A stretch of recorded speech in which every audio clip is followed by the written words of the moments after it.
Hello everyone.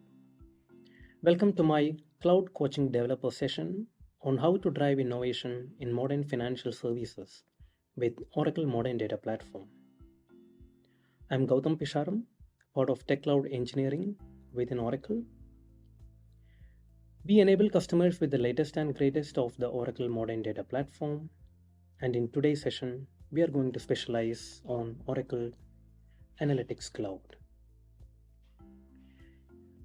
If you look at today's agenda, we are going to understand how the vast and variety amounts of financial and alternative data available within the financial services institutions drives them or prompts them to modernize the data and analytics platform. We'll be taking a look at different use cases like customer experience, enhanced fraud detection, risk calculations and scenario modeling, and how to optimize operational efficiencies through the machine learning and AI based services available within the analytics platform.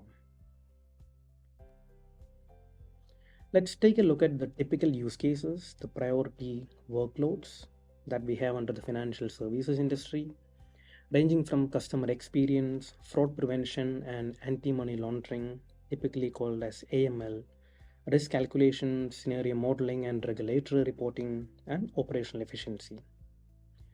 There are many example use cases available under the parent topic. And as part of today's session, I have handpicked three of the examples. The first use case being, we will look at how the loans department within the financial services industry can gain insights based on operational data that could be coming in from an enterprise resource planning application, and how they can drive innovation in optimizing the operational efficiency by looking into the customer sentiments which could be coming in from a third party social media feed. We'll then take a look at how credit card transactions can be captured into a central data store and how you can drive innovation by executing graph-based algorithms through Oracle Analytics platform. We'll then also take a look at how multidimensional databases can come in handy for regulatory reporting. So I'm going to combine two of these use cases involving customer experience and operational efficiency. Then I'll have a second use case on fraud prevention and AML, and a third use case on the regulatory reporting. Now, if I have to drive you through the architecture that I've used as part of the demo, we'll basically take a look at the Oracle-based digital toolbox available within the Oracle Cloud infrastructure. So if I have to take you back to the first example that I highlighted on how loans departments can drive insights based on the raw operational data on the different loan processing related statuses of different customers, which could be coming in from, let's say, an example application like enterprise resource planning, which is under the accounts or operational information that is highlighted on the extreme left under the data sources and discovery. We can try to look at information on customer sentiments that could be coming in from the third party data, social feeds.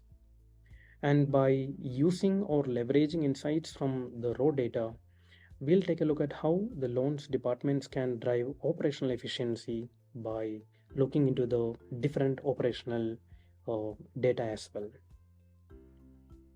The second use case, we'll be taking a look at how credit card transactions that can be captured into a central data store and how you can execute graph-based algorithms on top of it to identify patterns that are very complex in nature.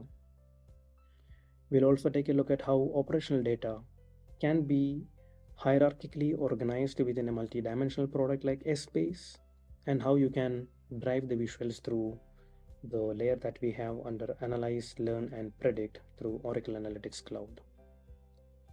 To just give a brief walkthrough of this architecture and the numbers that we have available, we have our own data ingestion mechanism for the streaming related data sources. So if you look at the number one, we have OCI Golden Gate, the Oracle Data Integrator, which could be used for massive high volume data transfer. We have like Kafka Connect and OCI streaming for the streaming related ingestion. We also have a powerful product like streaming analytics, um, for the OCI Golden Gate Stream Analytics. If you look at batch ingestion on the different operational data that I was discussing for the various use cases, we can go for OCI data integration or an Oracle data integrator or very specific database tools available within the database stack for ingesting all this data into the second layer under the persist, curate, and create option. Now, typically, once you have identified your data sources, once you have identified your integration methodology, you either bring the data into a cloud storage or a data lake, which is illustrated under the numerical number 5, or you can directly get it into a serving data store, which could be an autonomous data warehouse, which can organize the information in a relational way. Or if you want to ingest the information in a multi-dimensional hierarchy, you could also serve it to the multi-dimensional product that we call as SBase. Once you have the data available within the serving data store, you then try to either run analytics algorithms on top of the raw data that you have within the data store, like an autonomous data warehouse, and visualize the information through Oracle Analytics Cloud.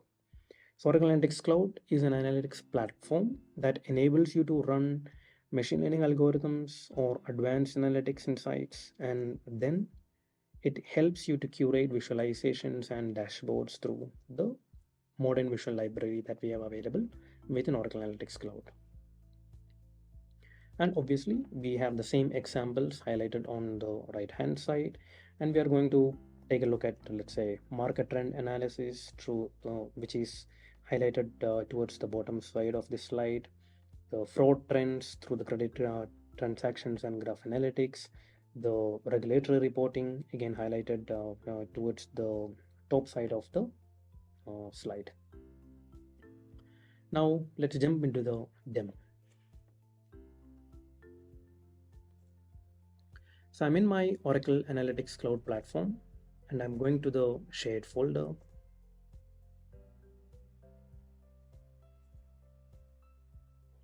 And let's look at the very first use case that I highlighted on how the loans departments can identify insights based on the different operational data, how they can drive insights based on the social media feed by understanding the customer sentiments, and how it could ultimately drive more innovations into identifying insights on the operational efficiency as well. So if you look at this specific dashboard, we have information on what is the total loan amount, how much of it is approved, how much of it is rejected.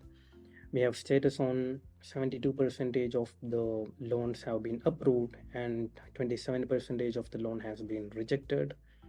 We can easily take a look at the market trend, and you can easily identify that there has been a price trend on electric and hybrid vehicles in comparison to the diesel and the petrol vehicles, which is a good positive trend because more people are now driving towards the sustainable future, and that basically explains why we are having an upward trend in the loans that are processed for both electric as well as hybrid vehicles. You can also take a look at the geographical impact. So it basically says the Manchester and Glasgow and London, they have been having more number of loans processed. If you look at Liverpool, we can see that a lot of loans are rejected in relation to the overall number of loans that are approved. So it gives you quick insights into the different geographical patterns, and we can also try to then identify what are the age bracket of these people that are trying to apply for these loans.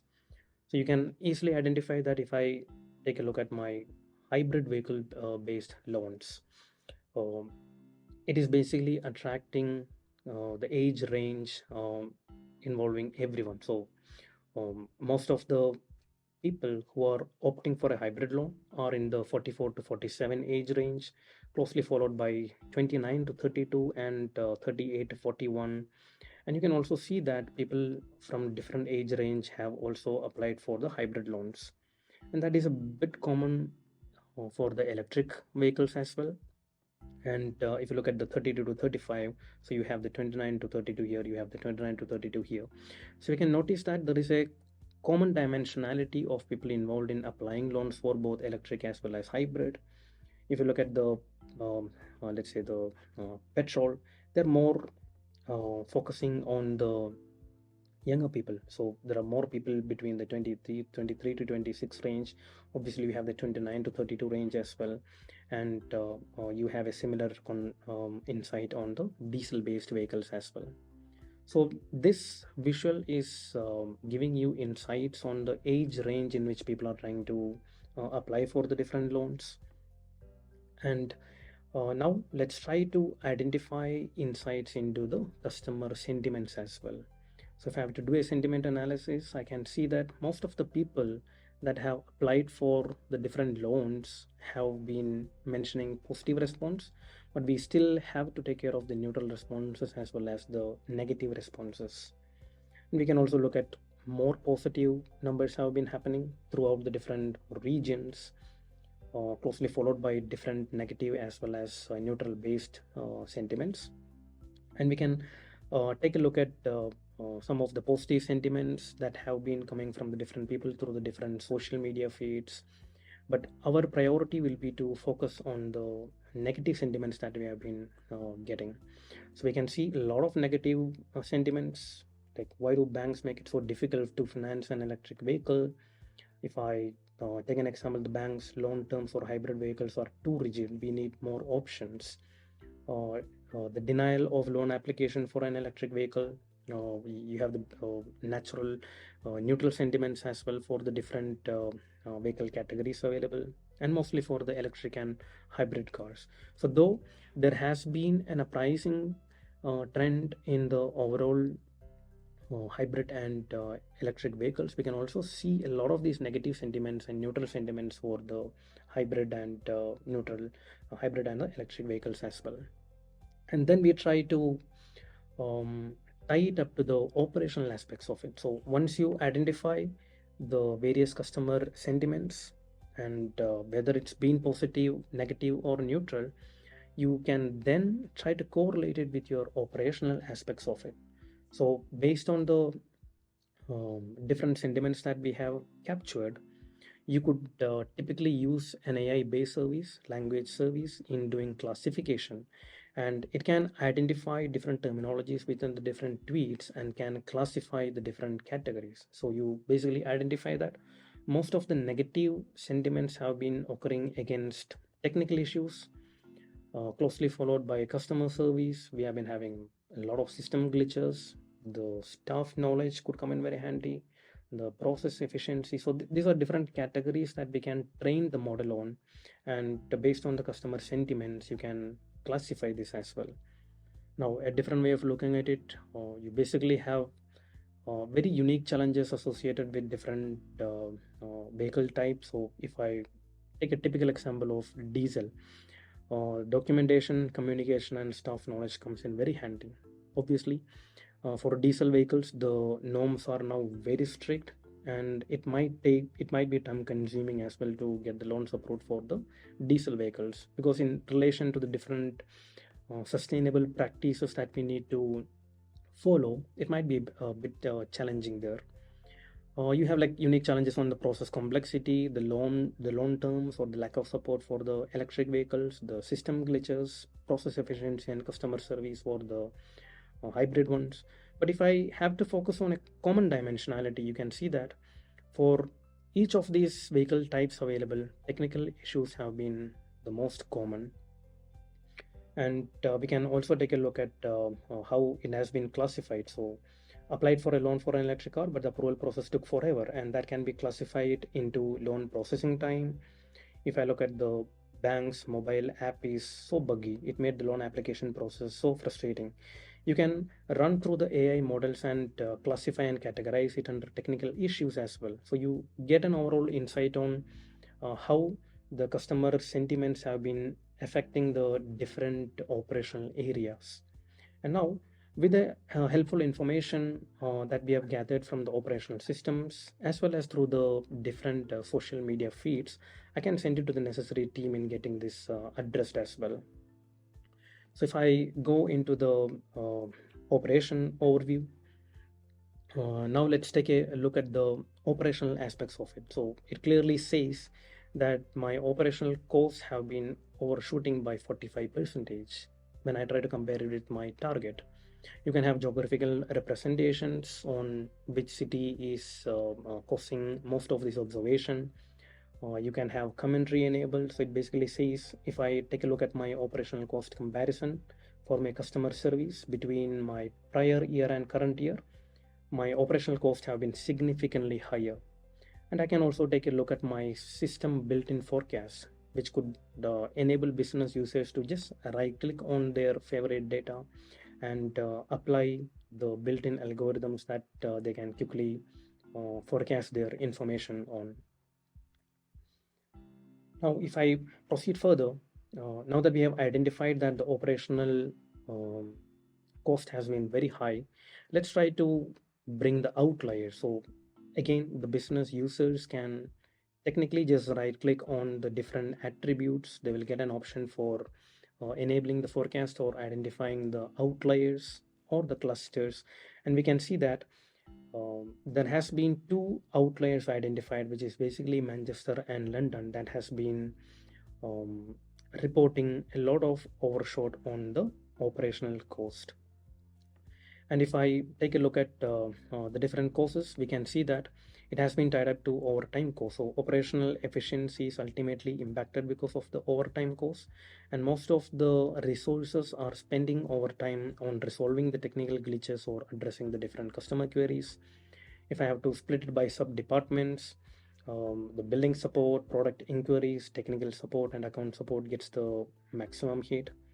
And the overpayment for onboarding people into the new digital initiatives, the mobile banking revamp. So remember, we have been having a specific sentiment on the mobile banking app being very buggy. So that could all be tied to new initiatives, and you'll be able to um, make insights based on that. And finally, you can then take a look at how it has been affecting the employee from an operational process perspective. We can go into the inner details of each of the city. So if I have to take you back into the outliers, using the analytics platform, what I can do, I can just click on these two cities, and I can say go to my overtime details, and it will then filter it out for the two different cities that I've selected, which is Manchester and London. And it is specifically giving me examples on the uh, percentage of cost incurred for a specific employee because of the overtime hours that an employee has incurred. And because of that, we obviously have to have overtime payments as well, the various traveling costs. Now this can ultimately tie up to the operational well-being as well. So we can identify what is the actual cost for employees to overwork, and you can take corrective actions by forwarding this information to the right department. So in this use case, what we have been more focusing, how a very specific team can gain insights based on the operational data, how they can identify insights based on the customer sentiments, how they can drive forecasting and clusters based on built-in information as well. Now, to give a very specific example of the machine learning models that we have used, we can go into the data tab within Oracle Analytics. So we have the specific pane for data flows. And if I have to show you how we have done the banking sentiment analysis, this specific feature will allow you to capture the sentiments from the different social media feeds. And you have a built-in algorithm available within Oracle Analytics Cloud that basically analyze the text that is part of this column that says tweet text, and then I'm generating an output column by running this machine learning algorithm. And once you have identified the different emotions, you can either save it within the data platform, or you can select, let's say, uh, an autonomous data warehouse as well, which can then write your data back into the data warehouse as well. So now let's quickly take a look at the second use case, which is more on the anti-money laundering. So let me open that specific dashboard. So this is more an educational canvas on how you can identify very complex patterns through graph-based algorithms. So if I am capturing information on the various credit card transactions, you can see that how complex it is to visualize information on the different financial transactions. So it could be um, people who have transferred money between different accounts. So human networks, as represented as graphs in graph analytics, they reveal the very complex social interaction patterns, and it can help you identify insights based on the different patterns as well. So if I take an example of this specific information, we have let's say it's basically visualizing customer accounts, or it basically visualizes customers that are having multiple customer accounts. And let's say if I take an example of a customer that holds two accounts, 10 and 90, we can identify patterns in which how they have transferred data between themselves through different customer accounts as well. So there are like the same person have used multiple accounts, and again different common accounts to transfer the money, which could be suspicious in nature, which we can direct to the risk department, and we can make sure you um, visualize insights based on this. You can also run graph based algorithms to identify the hopes in which customers make transactions. So in this specific example, we have run the hope graph based algorithm, which identifies information like whether the customer transaction happened in one hope, whether the customer transaction happened in two hopes, whether it happened in three hopes, whether it happened in four hopes. So four hopes means customers are transferring money through different chains and hopes, and this could come in very handy in detecting cyclic transactions, which is one of the major cause for anti-money laundering related use cases. And it's basically visualized by executing an algorithm using Oracle Analytics Cloud. You can also execute page rank based algorithms, which can help you identify influencers, and you can then drive insights based on how influential a person can come to influence a third person in committing a crime or a financial pattern that can be deemed as fraud as well. So in this specific example, we are trying to run a cluster based algorithms and identifying based on the page rank how account ID 22 or any transaction involving account 22 based on a very specific cyclic pattern can be classified as a cyclic transaction, and how it can be classified as a suspicious pattern as well. So you can run through the cluster based algorithms in identifying this. And to also take you through different algorithms, we can also run shortest path. So utilizing the shortest path algorithms coupled with page rank analysis, based on a pool of customer data, you can then try to identify what could be the shortest path for customer ID 10 to influence customer ID 53 through customer ID 74 and 34. There could be many different paths available, like I highlighted in this specific way. So these are all between customer 10 and 90. Between customer 10 and 90, there could be many paths available. From that path, you can then identify the shortest path, and in identifying whether a person can influence that person in committing the crime as well. You can also take a look at the outliers and non-outlier based categories in identifying whether some of these financial transactions have been classified as outlier based on the amount that is being transferred or based on the overall hopes that is transferred. So these are visual examples of how you can leverage graph analytics in identifying very complex financial patterns through graph-based algorithms. If I have to show you how to execute these graph-based algorithms, let's take few examples. So let's say I've been mentioning about the hopes. So graph-based algorithms, they are run on top of an Oracle database. You basically connect the data set which has your source account information, the destination account information, the ID, the time, the overall amount that was transferred. You basically execute graph-based algorithms. There are many different graph algorithms available, like clusters, subgraph, shortest path, node ranking, which is what we have executed here. And you then try to write the information back into a central data warehouse. So I'm executing the graph analytics on top of the raw data. In this case, I've selected the subgraph, which is basically identifying the different hops. So I'm telling the system that for this specific user, I have to identify all hops in relation to number 4, and it comes back with the results and it gets returned into the autonomous data warehouse. So this is how I have used the hops as an example. Similarly, you can execute page ranking based algorithms. You basically select your source account and destination account. You select them, you write the data back into the data warehouse by executing this data flow. That was on page rank. You can also have it based on the cluster based algorithms. Again, similarly, you select clustering algorithm here. You mention your source column and destination column, and you also have shortest path related algorithms, wherein I'm specifically highlighting that I have to run a shortest path based on my data, and I'm also mentioning what is my source and target ID, which could be coming in as a classified information from the risk department. And based on the sensitivity, we can run these algorithms, we can give these insights back into the risk departments as well.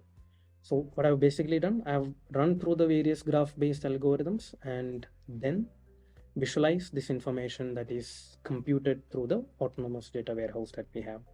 The complex financial information through different network-based visuals.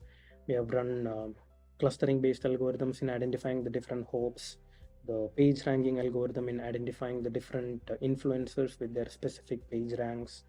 We have identified clusters and identified suspicious transactions involving a cyclic transactions, the shortest path in identifying the influencers, and the outliers and non-outliers. The third use case is more on how Oracle Analytics can be used from a regulatory reporting perspective. And here we have used Sbase as the multi-dimensional engine. And what it basically do, it consolidates the information from my autonomous data warehouse into multi-dimensional hierarchies. So for example, these are all on my operational expenses, which could come in very handy for my quarterly review or quarterly regulatory reporting. And you're basically expanding into the different hierarchies that you can curate within Sbase. And you can also run through your different scenario modeling. So you have your actual data here. You run through those scenario models in identifying your planned data. You can easily compute your variances using built-in formulas. You also have time functionalities available within Sbase that is inherited directly through Oracle Analytics Cloud. So you can easily compute your year to date, your period to date, and say for example, I can drill into my not just my accounts dimension, but I can drill into my different geographies as well. So let's say from a regulatory reporting perspective, if you want to write this information back into a separate business user and you want to highlight about something that is not right, you can also enable commentaries in Oracle Analytics Cloud.